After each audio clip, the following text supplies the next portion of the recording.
What did I tell you, Principal Skinner? Mrs. Scrabumple, it's time. Barkley has his first points. It's 8-7. Next question. No, the best protection against AIDS is to keep your Calvins on. Now that could definitely come between me and my AIDS. In 1993, Studio Ghibli released the closest thing to a B-tier film they would ever make. Initially an attempt at allowing their younger staff members to make a reasonably cheap film relatively quickly, it eschewed the fantastical elements and childlike whimsy that was beginning to define the studio's style for a smaller, more grounded character drama. But as happens with these things, it went both over budget and over schedule, and Ghibli would never replicate the experiment in quite the same way. So it's somewhat fitting that in this anomaly to their otherwise homogeneous filmography, Ghibli would accidentally explore some very interesting things.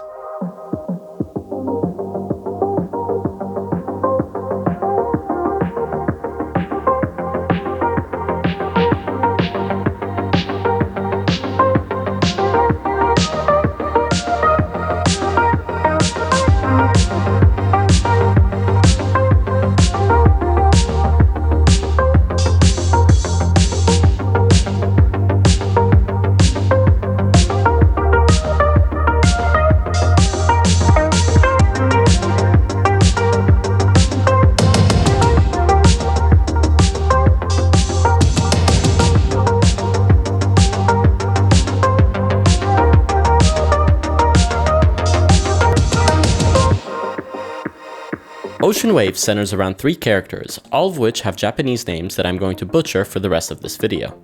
Instead of following an overarching plot, the film's narrative is split into loosely connected episodes that primarily take place over the characters' last 2 years in high school. The story uses the framing device of an older Taku, now in university, flying back to Kochi for a high school reunion. Most of the film's events are told in flashback as he reminisces over his experiences after spotting Rikako at a train station in Tokyo. I would split these flashbacks into 3 main chunks. The first of which would be the episodes that introduce us to our main characters. Using these incredibly awkward transitions, we flash back and meet Taku and Yutaka, 2 best friends, on the day they first see Rikako, a girl who has transferred in the middle of the school year from Tokyo. We then get a flashback within the flashback and go through how these 2 boys met by standing up to their teachers in junior high. We see the inherent bond that seems to connect them. We return to the high school memory, with a couple of shorter vignettes that highlight what an oddity the new girl from Tokyo is. From there on, the film kind of follows a premise we've seen a number of times in other films. One of the friends likes someone, but because of circumstances, often stemming from something they did or said, it's the other friend that ends up spending a whole bunch of time with the crush. 何話していいかわからんし、おたおたしよったら、お前がバイトしゆう店の前取ったき、ついお前の話をネタにさせてもろうた。助かったぞ。The film's version of these circumstances is the second chunk, the trip to Tokyo. On a school trip to Hawaii, Rikako borrows quite a bit of money from Taku, someone she said less than 2 words to in her entire life, under the pretense of having lost her travel money. Months later, he finds out that she secretly bought a plane ticket to visit her dad in Tokyo and has tricked her best friend into joining. This friend obviously bails at the first opportunity, and Taku finds himself on that plane to Tokyo. There, things that should be a lot more interesting than they end up being happen, and they find themselves sharing a hotel room. Something resembling a conversation begins to happen, but seeing as they have the chemistry of a boiled potato and a dress shirt, it goes nowhere very quickly. Do I seem a bit down on the film? Well, when I was watching it for the first time, I paused it here and took a break. I wasn't bored, but I was starting to get bored, and I felt like taking a break would be a good call. After a night of sleeping in the tub, Taku meets her ex-boyfriend, who he doesn't like all that much. And with that, the Tokyo chapter ends, bringing us firmly into the melodrama. Months pass, and Rikako ignores him. He finds out through Yutaka that there's a rumor going around that the 2 of them stayed in the same hotel room in Tokyo. 聞いたって誰に？小浜にか？小浜？なんで小浜な？武藤本人やき。Then he tells Taku about her aggressive reaction when he opened up about his feelings for her. コーチも嫌いだし、コーチ弁喋る男も大嫌い。まるで恋愛の対象にならないし、そんなこと言われるとゾッとするわ。This is too much for Taku, and he goes to confront her. And as per the name I've given to this chunk of episodes, things get melodramatic real quick. Then, a few more months pass, and the film tries to outdo itself with the melodrama. Taku sees the girls in their class confronting Rikako because she isn't taking part in the school activities. Then she slaps him again. For some reason. A whopping 3 minutes after that first slap. And when Yutaka finds out what happened moments later, he punches Taku. I pause the film again and take my second break. Now I can firmly say I'm bored. The film's running time is barely over an hour and it's taken me nearly 2 hours to get to the final act. But I'm this far, I say to myself, so I might as well finish it. We transition back to the older Taku as his plane lands. Outside the airport, a car parks next to him and it's Yutaka, offering him a ride. On the road, they have a friendly conversation about how different Tokyo is from Kochi. Yutaka tells him that Kyoto, where he's currently studying, is actually quite similar to Kochi. And this conversation goes on for long enough that it's clear the film is trying to tell you that it means something. Then, as he drops him off, Yutaka leans over and apologizes for the fact that he punched him back in high school. なんぜ無料芸者はそのためかやまた連絡するわちょっと散歩せんかや久しぶりやき And by this point, I'll be honest, I had mostly checked out. I'm kind of half paying attention. The film spent the better part of the past hour aimlessly wandering through scenes with uninteresting characters, so now even though my eyes are pointing straight at the screen, my mind is elsewhere. But then as the scene plays out, I start to notice that they're on a pier overlooking a beautiful sunset. And the soundtrack is playing this somewhat romantic synth music. And Yutaka is speaking in this soft confessional tone. あの時俺が怒ったかはお前が俺に遠慮しよったのが分かったきぞあの時まで気がつかんかった Holy shit. He's going to say he always knew that Taku was in love with him.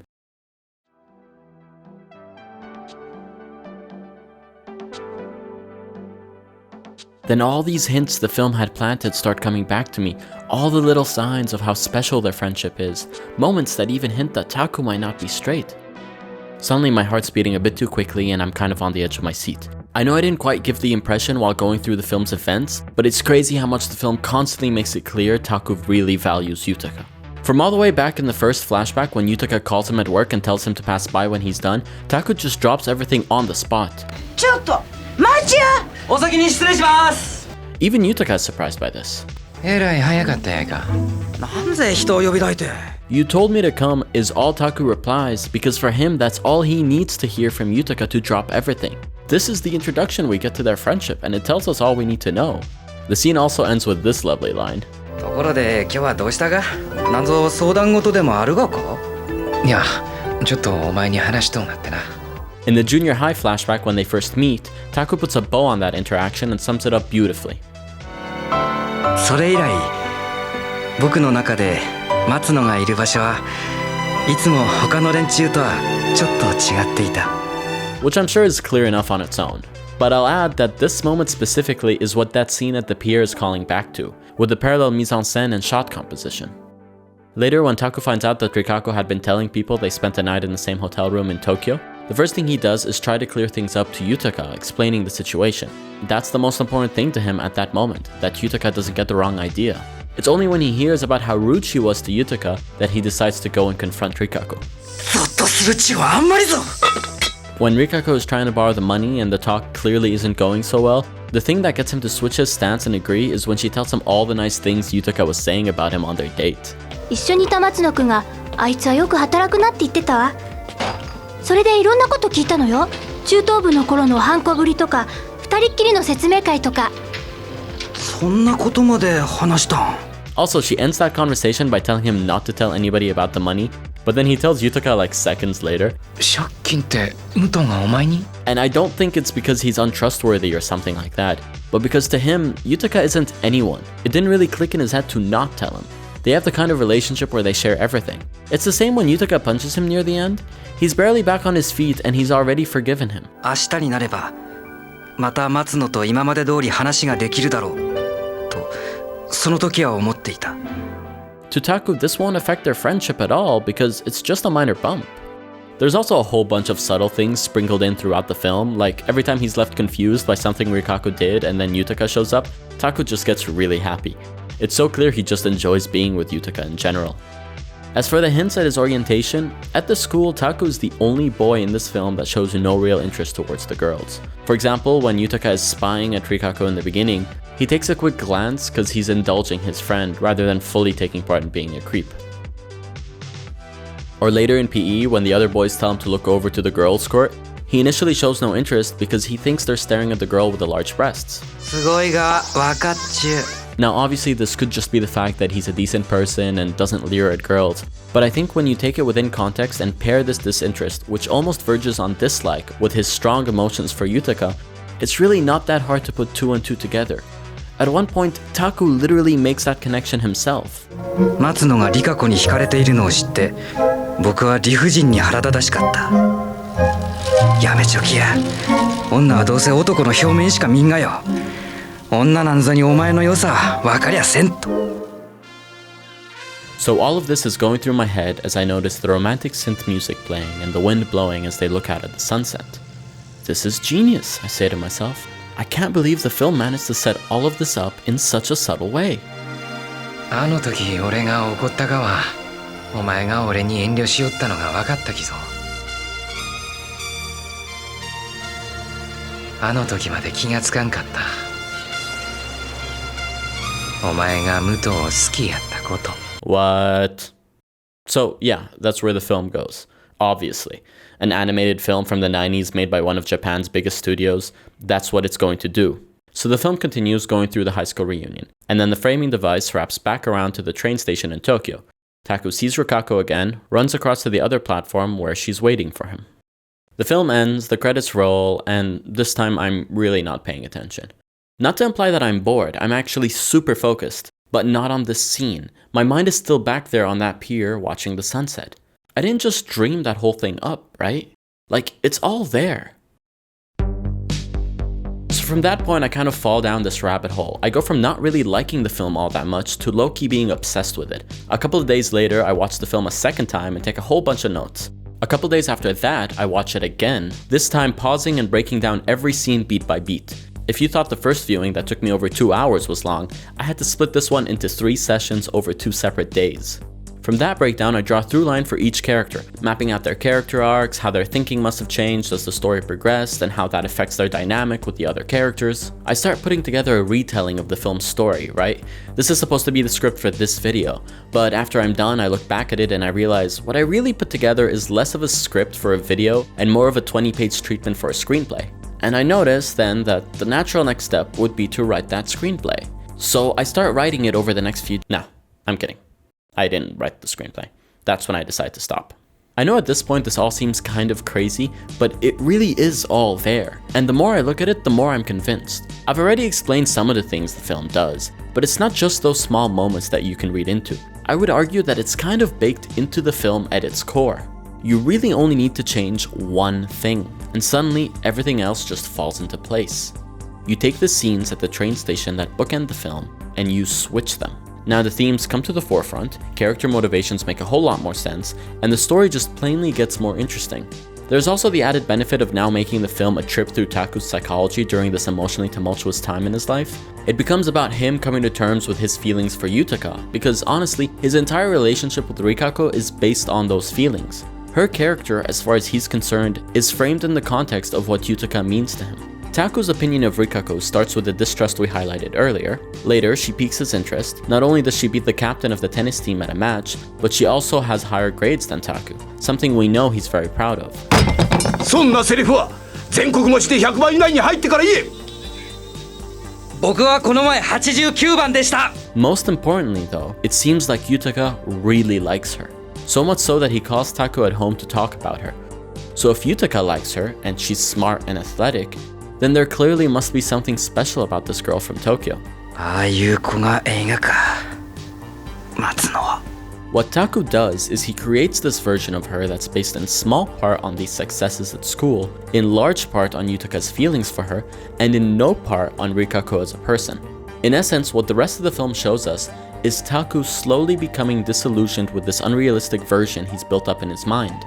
and coming to terms with the fact that she's as flawed as anybody else, and kind of a terrible person, but we'll talk about that later. To me, this makes a lot more sense than trying to shoehorn in this romance between them in the last few minutes. Because, for one, it's super clear that they cannot stand each other. Like, they don't get along at all. And I don't mean in that toxic tropey way where two characters constantly fight but they're secretly in love. Taku likes her less and less in every scene they're together. He constantly finds her actions rude and inappropriate, and at one point, straight up offensive. On her end, she feels mostly indifferent towards him. She initially talks to him only because he has money from his summer job. She's nice to him only as far as he's useful, but otherwise, she couldn't give less of a shit. And I think that's the first thing that stands out to Taku. Her tendency to wear a mask or play act and then flip 180 degrees on a dime. The first time he notices it is when she's asking for the money. Her pleasant demeanor disappears almost instantaneously after she gets what she wants. Same thing in the next scene when she confronts him for telling Yutaka. We get the reverse at the airport. When he's an inconvenience, she's kind of rude to him. But when he says he'll go with her to Tokyo, she suddenly perks up. Small things like that continue to happen throughout the trip to Tokyo, causing these small cracks in his mental image of her. Like after forcing herself into his hotel room and having him basically act as her personal bartender, she starts to open up about her family issues. But when he engages, she quickly shuts him down. As if he was being nosy. And it's clear he doesn't appreciate that. After she gets drunk and passes out, he gives her the bed and sleeps in the tub. But she wakes him the next morning by chiding him. ようやく起きたのね。トイレも洗面所も使えなくて困っちゃった。1階のトイレまで行ったのよ。Then kicking him out of his room because she has to get ready for an outing. All of these little cracks become a bit too much when they intersect with the thing that started it all, his feelings for Yutaka. He gets a call from Rikako telling him to come down to the cafe. She doesn't give him any details when he asks, saying only that he would be rescuing her. When he shows up and meets her ex, it's clear that he's under the impression that Taku is Rikako's current boyfriend. リカコ、もうボーイフレンドができたのか？なんかショックだな。 Which is news to Taku. Then Rikako and this teenage Ken doll proceed to have the most vacuous conversation on the planet and talk over Taku as if he isn't there. He runs out of patience pretty quickly and says what we're all thinking. 何よ森崎くん。まったくくだらんちや。お前もそっちの男も。 This is the point at which he's basically become completely disillusioned. 僕はがっかりしていた。いつも堂々としていたリカ子が東京ではつまらない見栄を張ってあんなバカ男とニコニコ笑ってるだけの子だったなんて。 And you know he's also thinking about Yutaka when he says this, because it's in the very next scene that Taku finds out about how rude she was to Yutaka, drawing a direct comparison between how she treated them both. And that's the thing that pushes him over the edge. Even the second slap scene, which I still think is dumb, makes more sense when you look at it this way. The first half of his relationship with Rikako was just him bailing her out of situations. Sure, I'll lend you this exorbitant amount of money, which is more than I told you I could spare. Sure, I'll fly with you to Tokyo so you can see your dad. Sure, you can stay in my room for the night so you can have a breakdown. Sure, I'll play act as your boyfriend to make your ex jealous, even though this last one didn't quite work out. In this scene, when he's given a chance to bail her out again, he doesn't. It isn't even a dilemma for him, which shows how far his opinion of her has come. お前止めんかったがか。止めたって出しゃばりとか言われるのがオチやしな。ちったこり太郎よ。とにかく生意気じゃあいつは。That this scene ends with Yutaka punching Taku has more to do with Yutaka's arc than Taku's. Yutaka had been having these suspicions lately, but when Taku tells him about what happened, everything just clicks in his head. Though the scene at the pier reframes it so that it was his jealousy or whatever, I would argue that when you mix in the pain he's feeling for how his whole situation with Rikako played out, Yutaka reacts the way a lot of straight people have unfortunately reacted when they find out someone close to them may not be straight. He gets confused, he gets angry, and he gets violent. Apart from making more sense, it gives the scene when Yutaka apologizes more weight. You can see he's done quite a bit of growing up in the time he spent away from Taku. When Taku says in his narration that they spent another hour on the pier, you can imagine the conversations they had. As he fully comes out to Yutaka, they explore what that meant for their friendship and what that means for their future. The fact is, they're both aware that they would make a pretty good couple, but obviously their orientations don't line up. This is not an uncommon thing that has happened between some queer and straight friends, and those friendships have had to evolve past that point. I think it even makes the next scene a lot more poignant, because the unofficial theme of the reunion seems to be confessions of love. Every few minutes there's a cheer as some boy and some girl admit that they always liked each other when they were in school. So as Taku and Yutaka have a casual conversation with another classmate, there are these knowing glances between them. They just had their version of the same confessional conversation a couple hours ago. They know they couldn't have done it here in such a public manner, but their friendship is stronger because they were able to discuss it privately at such length and in such detail at the pier. And with that, Taku is able to get some closure on all that happened with him in high school. The disparate episodes now highlight the arc that would have Yutaka start as a character who never got any closure and is chasing after a nebulous glimpse of a girl, and end as a character that sees her on the opposite platform and lets her go. He's moved on from that chapter of his life and has come to terms with who he is.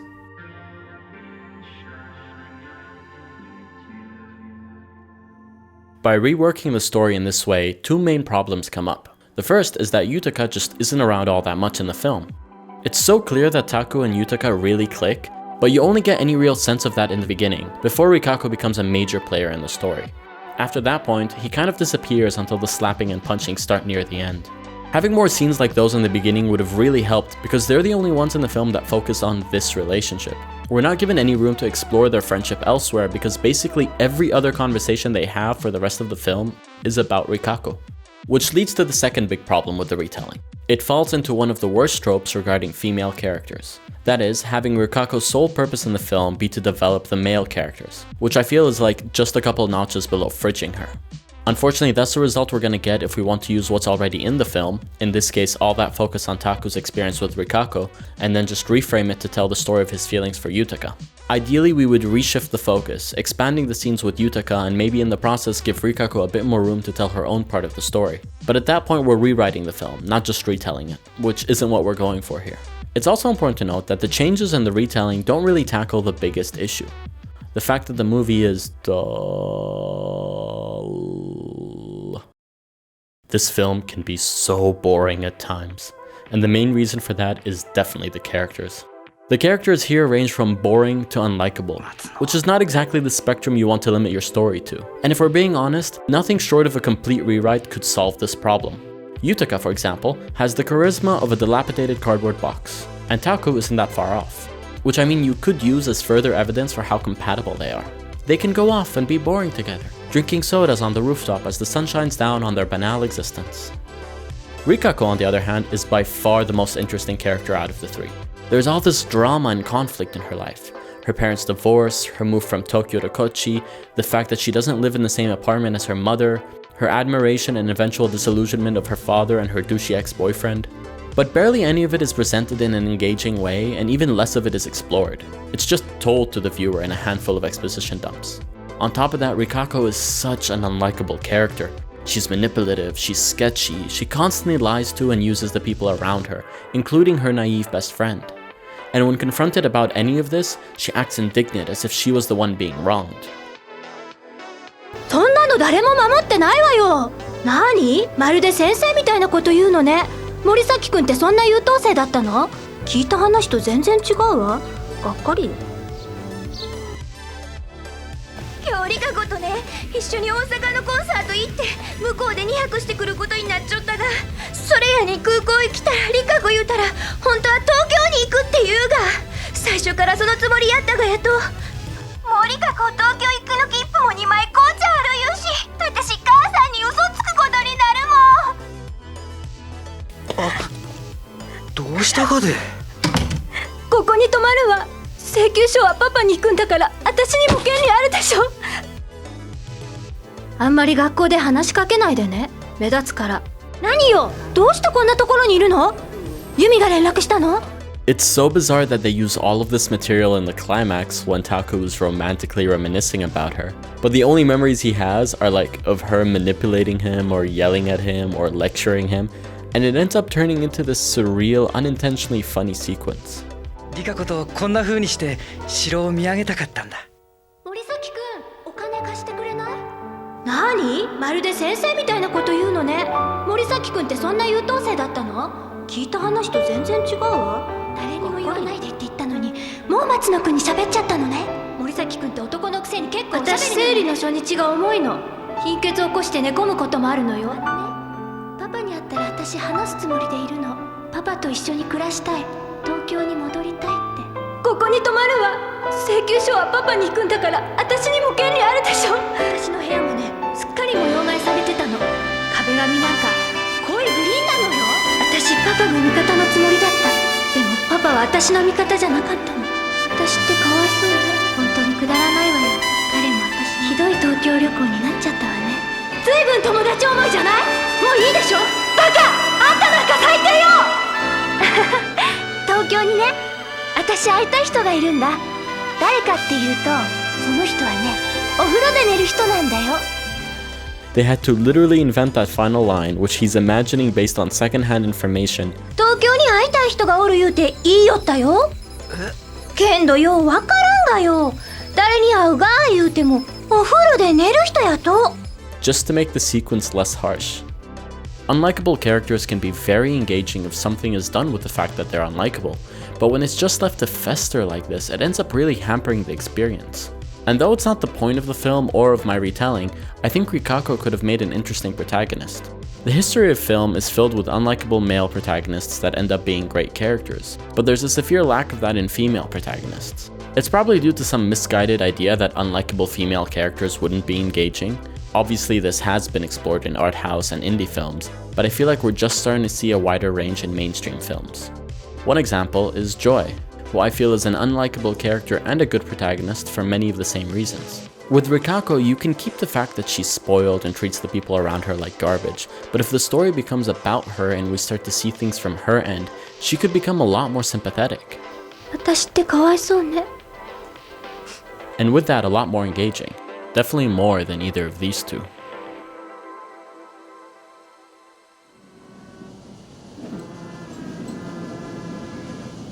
就是那个什么，我老公啊，穿花衬衫的那一个。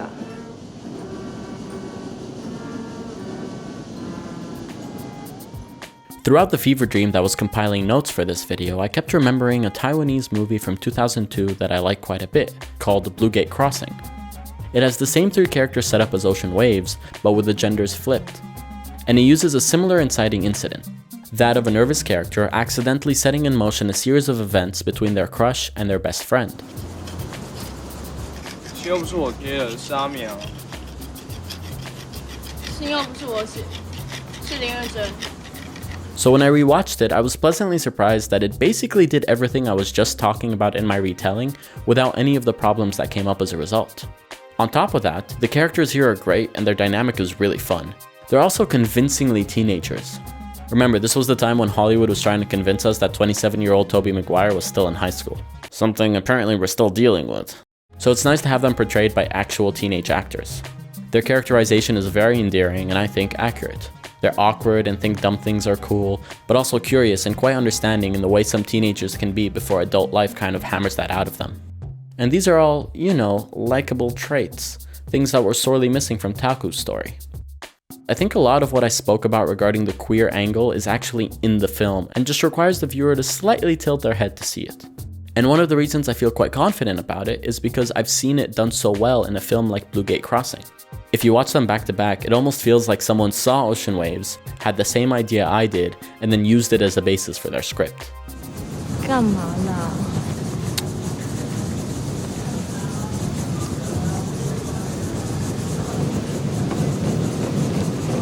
月珍，我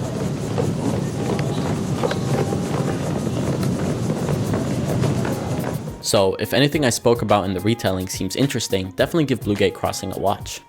Actually, just give it a watch regardless of what you think about this video. It's a great film and I feel like not enough people know about it. I'm probably gonna give it another watch as soon as I'm done editing this video, to be honest. Also, maybe give Ocean Waves a watch, and see whether you agree with me about how obvious the Taku Yutaka thing is. Or don't do that. Maybe instead of watching either film, you should just go say something nice to someone who could really use a pick-me-up today. Or maybe do that and watch the films, instead of sitting on your bed with your phone held at an awkward angle watching videos online. I don't know, it's your choice. I don't need to be telling you what to do, okay? Bye.